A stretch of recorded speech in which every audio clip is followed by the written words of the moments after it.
3월 14일입니다. 믿음의 기도라는 제목으로 마가복음 11장 12절에서 26절까지 말씀 세번역 성경으로 읽습니다. 이튿날 그들이 베다니를 떠나갈 때 예수께서는 시장하셨다. 멀리서 잎이 무성한 무화과 나무를 보시고 혹시 그 나무에 열매가 있을까 하여 가까이 가서 보셨는데 잎사귀 밖에는 아무것도 없었다. 무화과의 철이 아니었기 때문이다. 예수께서 그 나무에게 말씀하셨다. 이제부터 영원히 내게서 열매를 따먹을 사람이 없을 것이다. 제자들이 예수께서 말씀하시는 것을 들었다.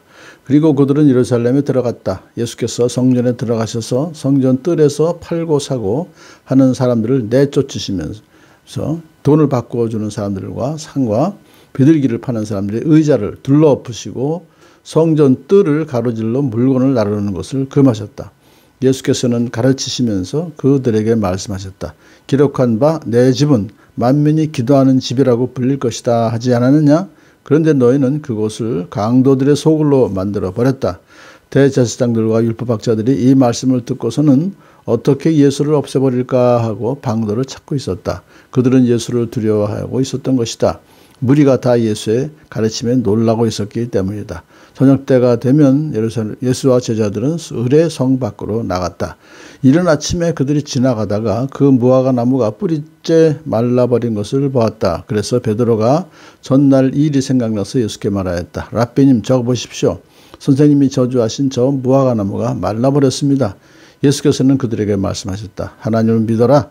내가 진정으로 너에게 말한다. 누구든지 이 산더러 번쩍 들려서 바다에 빠져라 하고 말하고 마음에 의심하지 않고 말한 대로 될 것을 믿으면 그대로 이루어질 것이다. 그러므로 나는 너에게 말한다. 너희가 기도하면서 구하는 것은 무엇이든지 이미 그것을 받은 줄로 믿어라. 그리하면 너희에게 그대로 이루어질 것이다. 너희가 서로 서서 기도할 때 어떤 사람과 서로 등진 일이 있으면 용서하여라. 그래야 하늘에 계신 너희 아버지께서도 너희의 잘못을 용서해 주실 것이다. 아멘. 무화과 나무가 이렇게 잎이 무성한데도 열매를 맺지 못하는 것은 이제 아직 제철이 아니기 때문에 그런 거예요. 근데 예수님께서는 그거 다 아시면서도 일부러 이제 가셔서 저 무화과 나무에 열매가 없는 걸 보시고서는 그 나무에게 저주하신 거죠. 이제부터 영원히 내게서 열매를 따먹을 사람이 없을 것이다. 그런데 이제 그 제자들에게 앞에서 이 말씀을 하신 거예요. 제자들로 하여금 듣게 하신 거죠. 그런데 그 다음날 아침에 가서 보니까는 정말 그 무화과 나무가 뿌리째 말라버린 것을 제자들이 보았단 말이에요.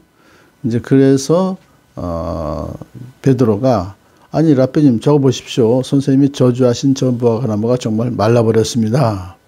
그렇게 이제 얘기를 하니까 예수님께서 이제 기도에 관한 그 가르침을 주셨죠.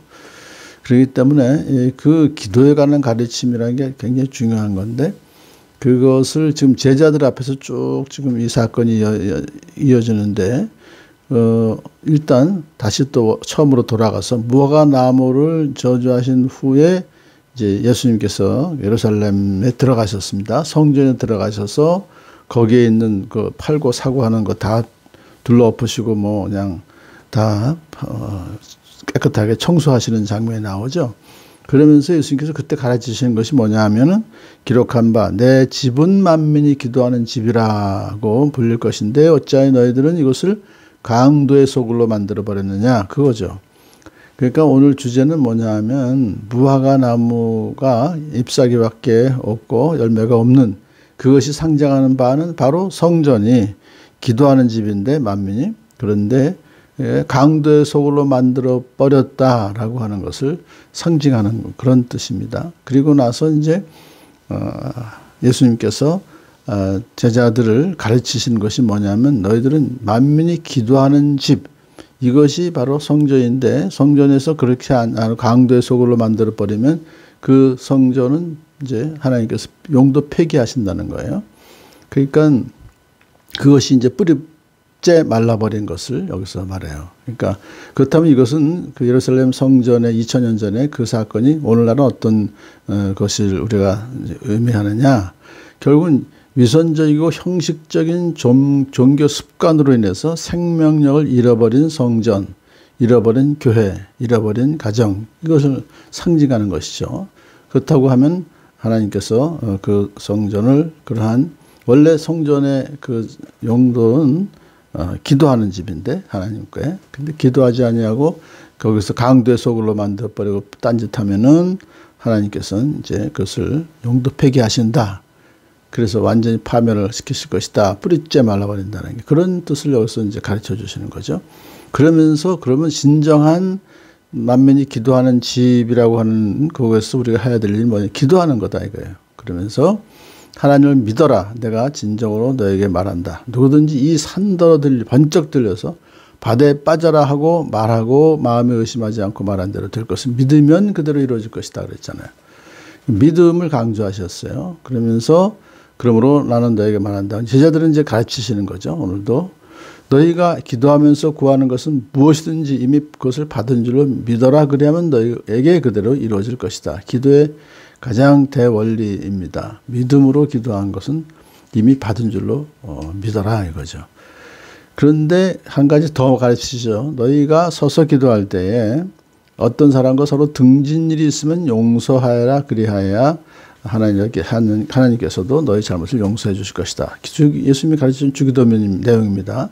그런데 여기서 이것을 다시 한번 강조하시는 것은 뭐냐면 기도의 응답을 받기 위해서는 우리가 용서해야 된다. 그런 것을 말해요. 그래서 서로 어떤 사람과 서로 등진 일이 있으면 용서하고 또 그래야 하나님께서 용서받고 그리고 또 하나님께 기도해야 하나님께서 응답해 주신다 하는 기도의 원리를 오늘 참 가르쳐 주셔서 우리가 또 오늘도 믿음으로 기도하고 용서하면서 화목한 가정, 화목한 교회, 화목한 사회가 되기를 간절히 소원합니다. 할렐루야.